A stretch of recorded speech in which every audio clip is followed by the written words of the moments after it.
All right, this is lesson 4.1, graphing linear equations. So you have two vocab words, linear equation. Somebody tell me the definition of linear equation. Lexi, had her hand up first. A linear equation is an equation whose graph is a line. Yeah, it says it in the word, linear equation. It's an equation of a line. Okay, and then the points on the line are solutions to that equation. What is the definition of a solution? Melly? The points on the line. Yes. So the solution is the answer or anything, thank you, ma'am, anything along this line counts as a solution. Okay, so when you see that, you see 2, 3, you see 0, 1, and you see -1, 0. All three of those points on the line would be considered a solution to this equation right here, y equals x plus 1. Any questions on that? Does that make sense? So you know when you have a line, anywhere on that line where you can draw a dot can be an answer. All right, it's important. All right, so let's look at example 1. You're going to write this in your journals. So on your journal, you're going to write y equals -2x plus 1. Hold on, I got to make sure my face is following me. There we go. All right, so they start off with having you make this really lengthy chart. I want you to write it this one example, and then from then on, I will show you the shorter way to do it, okay? But I do want you to do it this first time. So I want you to draw this chart in your journal. I'll give you just a minute because it takes a second.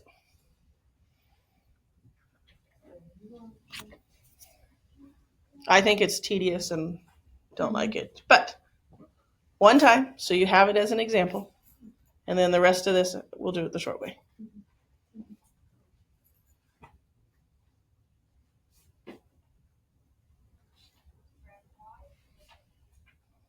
Who's watching a video and why? No videos right now. I know, but why are we watching it? I'm going to teach it to you. Yeah, I think so. I can get it closer to the screen so I can see. I don't. All right. So when you're making a table of values, you have your x and y. You have your equation in the middle where you're going to plug everything and solve. And at the very end, you have your coordinate, your point that you're going to put on the graph. So the x values you get to choose when you're trying to figure out solutions to a line. X is your input value. Okay, it's the number we choose that we're going to plug into the equation and solve for the other variable.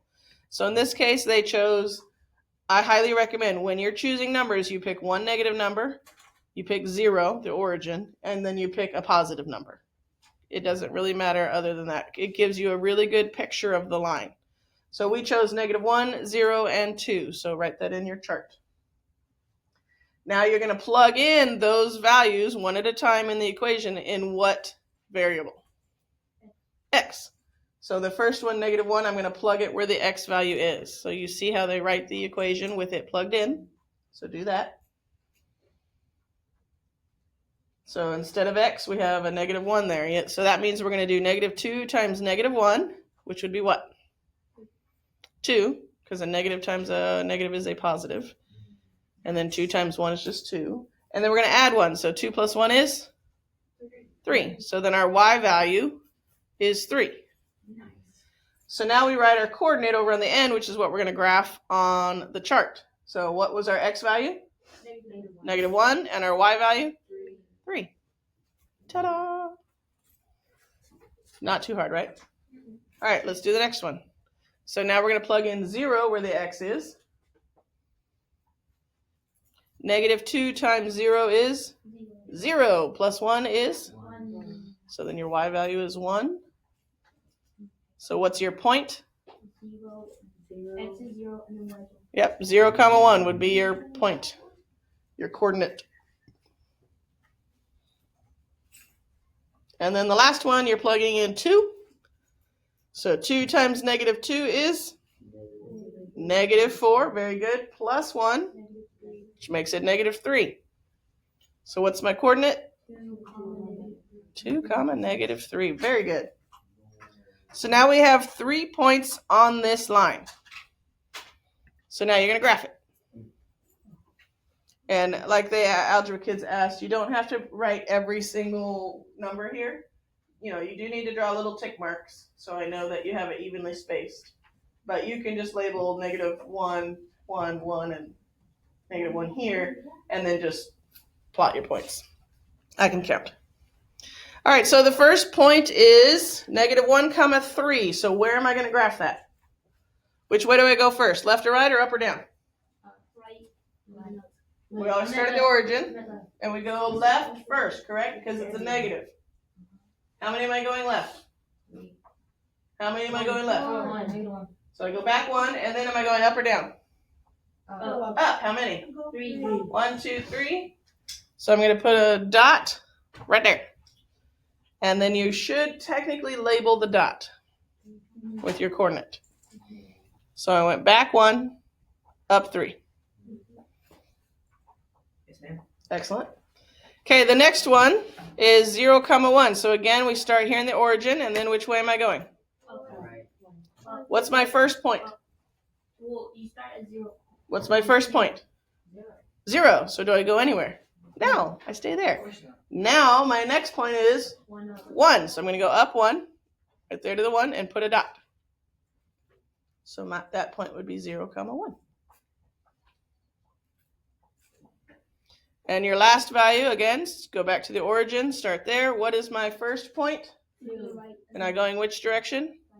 To the right 2, and then which way? Down 3. We did kind of go towards the window. So 2, -3 is my last point. Do you see the line that it has created? Yes. Find a straight edge on an extra piece of paper, a ruler, whatever you have, and connect those dots. If you could draw a straight line without a straight edge, go for it. But if it's wobbly, good luck. Mine don't come out straight. All right, so now you see all the points do indeed land on our line. Any questions on how we did that? Yes, ma'am. I get how we did it, but like, is there in every situation how we did it, pick -1, 0, 2? A lot of times you get to choose the numbers. So I just recommend you choose one negative number, 0 always, and one positive number. Because then you get a good view of the line across the graph. But yeah, if you wanted to do -3, 0, and +3, that's fine. Yeah, whatever you want to do is fine. Sometimes the problems will specifically tell you what X values they want, and then other times you get to choose. All right, I'm going to assume we're at try-its. 1, 2, 3.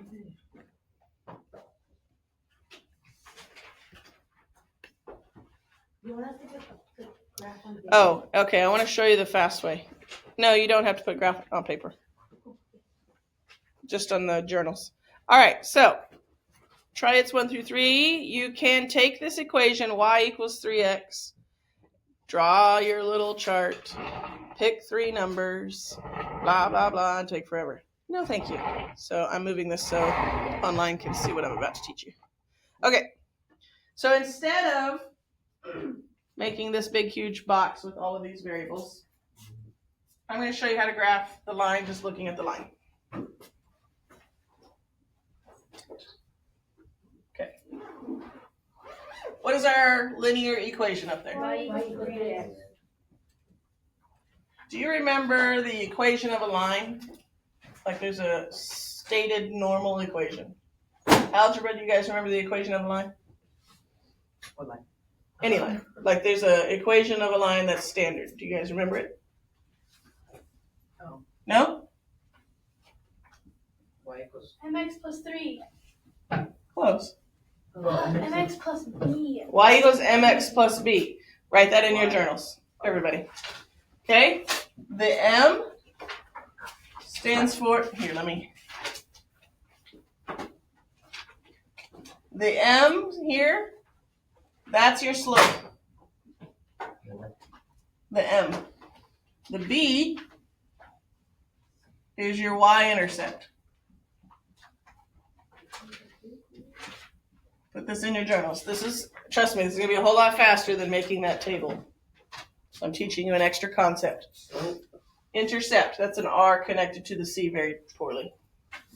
Okay, and then the X and Y, That's a point on the line, x comma y. Does that make sense? Excellent. So when I'm looking at this equation, the y-intercept, if I were to draw a graph, the y-intercept is where it crosses the y-line. So it's a point on the actual y-line. So right now my equation is y equals 3x, correct? What is my plus b? Is there a plus b? No. So if there's not a plus b, it's like saying plus 0. So what is my y-intercept? So my first dot goes on the 0. You only need to draw 2 dots in order to connect them, right? So I don't have to have 3 dots. I just need at least 2. My first dot is at the 0. What's my slope? 3. So this is, think of it as a fraction. What's a whole number as a fraction? You just put it over a 1. So that's my slope. 3 over 1. So from my y-intercept, I go rise over run. So I'm going to go up 3. 1, 2, 3, and over 1. So here's my second dot. Do I have a line? Yeah. Done. Whoa. So much faster. I know this took a minute to teach it to you, but now that you know how to do it, that's faster than doing that whole box of examples. Would we always put 1 under the? If it's a whole number, yes. Because occasionally this number in front of the x might be a fraction. It might be 2/3 x. Well, then you would start to go up 2 over 3. It just makes it so much faster, I promise. Yes, Logan. How do you show the work? On the paper? Yeah. You don't have to. Okay. Now, sometime you're going to have to simplify this. Like, it'll not be in perfect y equals mx plus b order. That's what you show on your paper when you rearrange it to just the y. So do you even need a paper? Because Possibly, I don't know what other try-its we have. So just be ready. Any other questions on how to do this? Let's try it. Ah, try it on the try-its. Da-da-da. Thanks. Can you leave that on the board? Oh, yes, Oh. I can. It's also in your journal, though. Yes, ma'am. Let me pause this. Demonstrate the second one because it's got a bunch of negatives. So it's a good example for me to teach you. Okay, so when you're looking at this equation up here at the top, is it in slope-intercept form? Yes, because it's y equals mx plus b. There's a number where m is and there's a number where b is, correct? So looking at the b, what is my b? -1. If it is a negative, you got to make sure you take the negative. So I go down to -1 and I put a dot. There's my y-intercept. It's on the y line, -1, put a dot. What's my slope? -2. So when you're looking at a slope, it's rise over run. So instead of going up on my rise, it's negative. So I'm going to go down. So from that -1, I count 1, 2 over 1. Because it's a whole number 2, so it's imaginary over 1. So your slope is -2 over 1. So you go down 2. You're always going to go to the right 1. Or to the right, however many it says. So that should be your line. Question. You're gonna show work on this, right? it's wrong. Not on a paper right now. But I You would. So you go down and count. Well, mine's right. It goes on 3. It goes down 3. you redo the 2? Yeah, I it goes on understood 3. the 1. Yeah, I got you. Okay. Shh. Whisper over there. Let me take it off. Check. Reset. Okay, so you got the y-intercept at -1. So then your, let me move this again.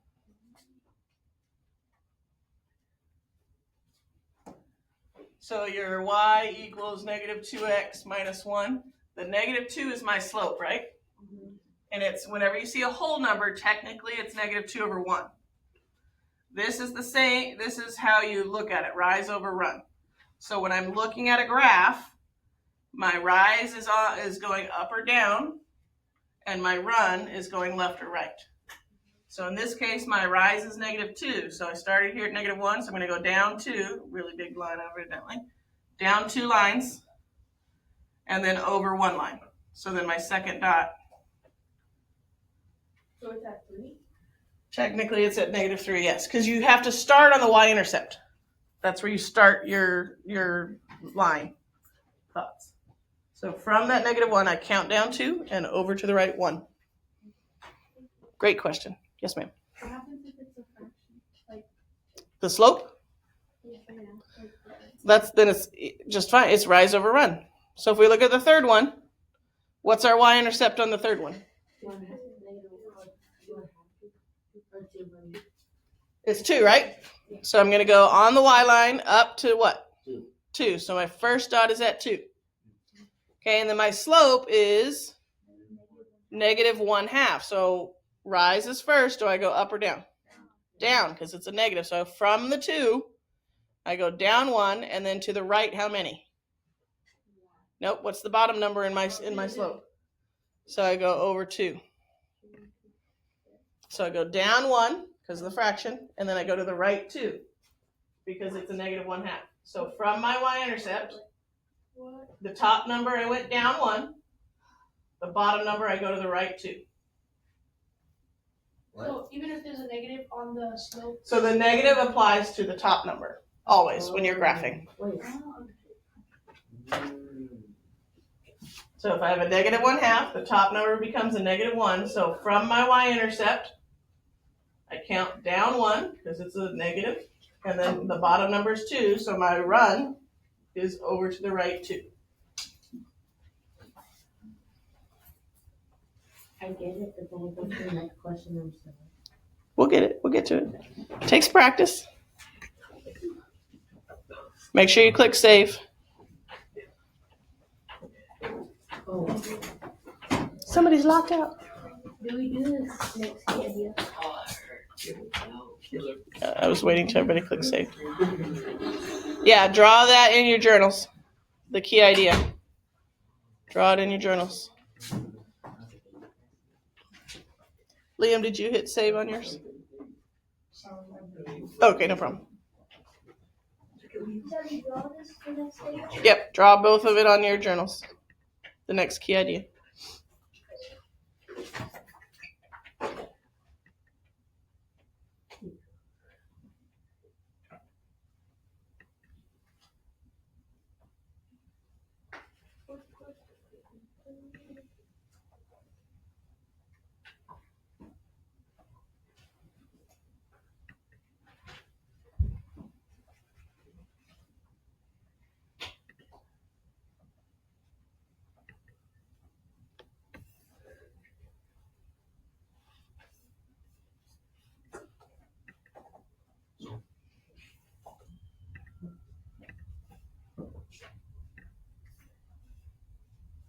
All right, for the key idea, it's talking about a horizontal versus a vertical line.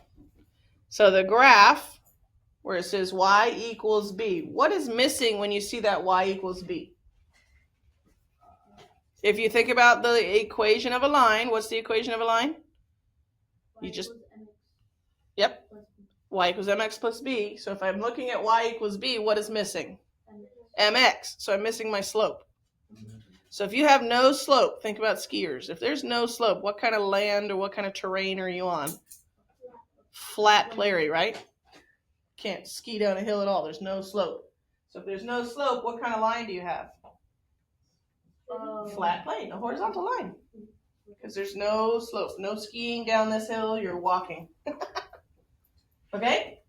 So when you see y equals b, you're missing the slope. So you should just be able to notice that. Now the b might be a number.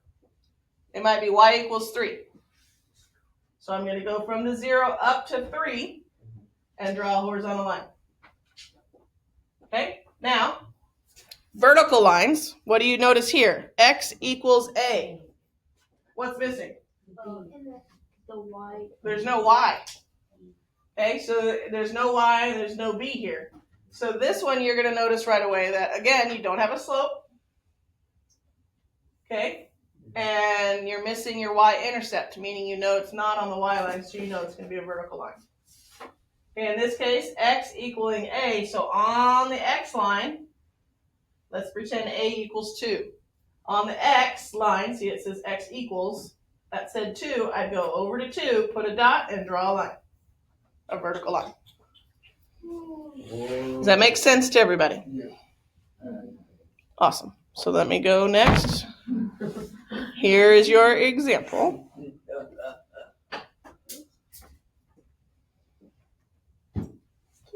All right, so we're going to graph. Y equals -3. You do need to put this in your journal, and yes, you will graph it. I don't make you do a lot of graphing. Okay, so y equals -3. What do you notice right away about y equals -3? There's no mx, meaning there's no slope. So what kind of line is this? Flat. Horizontal, flat line. Horizontal is the word we're looking for.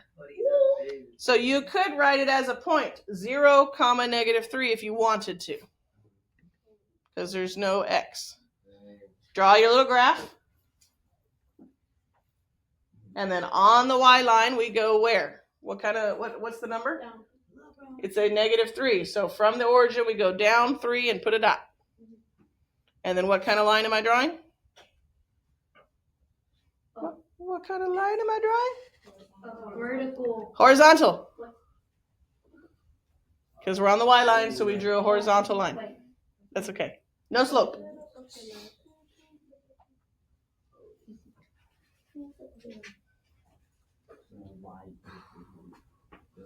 With y equaling just a number, there's no slope. So you know it's a horizontal flat line at whatever number that's showing.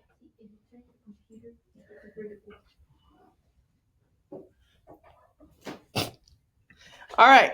So now for B, x equals 2. What are we missing? The y. So we know this is what kind of line? Vertical. Vertical. So it's going to start at 0. You're going to go over on the x line to what number? 2. So we're going to go over to 2, put a dot, and then what kind of line am I drawing? Vertical. Vertical.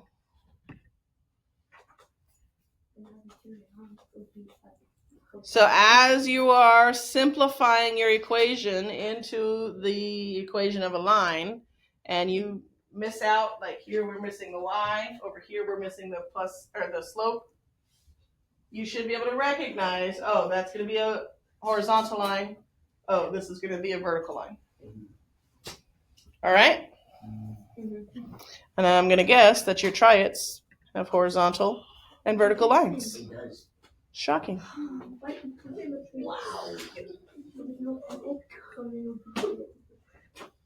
All right, I'm going to let you do these. I will pause it. Let me know if you need help. Journals, example 3.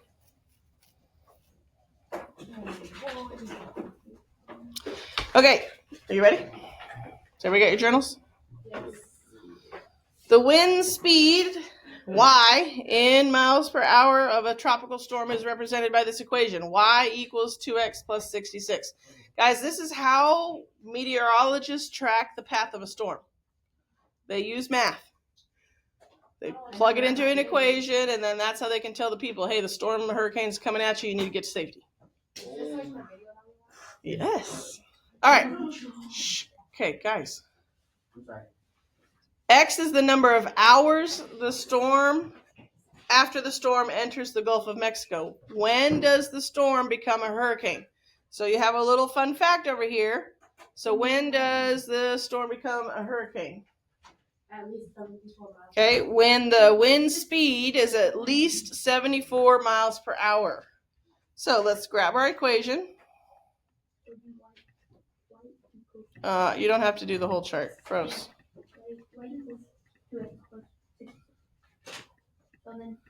Why? Why? No. Ew. I'm just looking at what they're trying to teach you. That's annoying. No, thank you. You plug 74 for one. Yes. We're not doing it that way because that's really long and there's no reason. I do it. We are going to do it a different way. All right. What's our equation? Y equals 2x plus 66. 2x plus 66.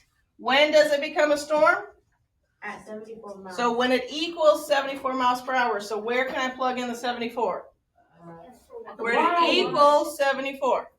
So 74 equals 2x plus 66. Can I solve for x now? Yeah. Absolutely. What's my first step?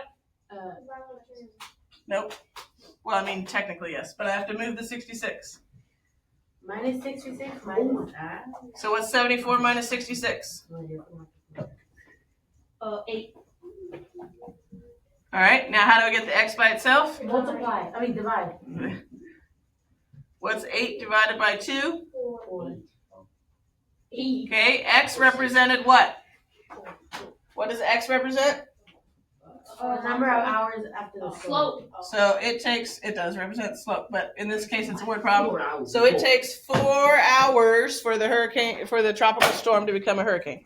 Oh, wait, I don't think so. Way to be distracting, sir.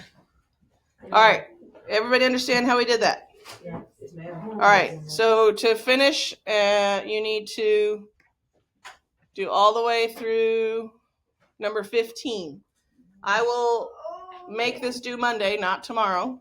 Okay, you are going to get an IXL tomorrow in class, but this one you cannot stress about having to do it.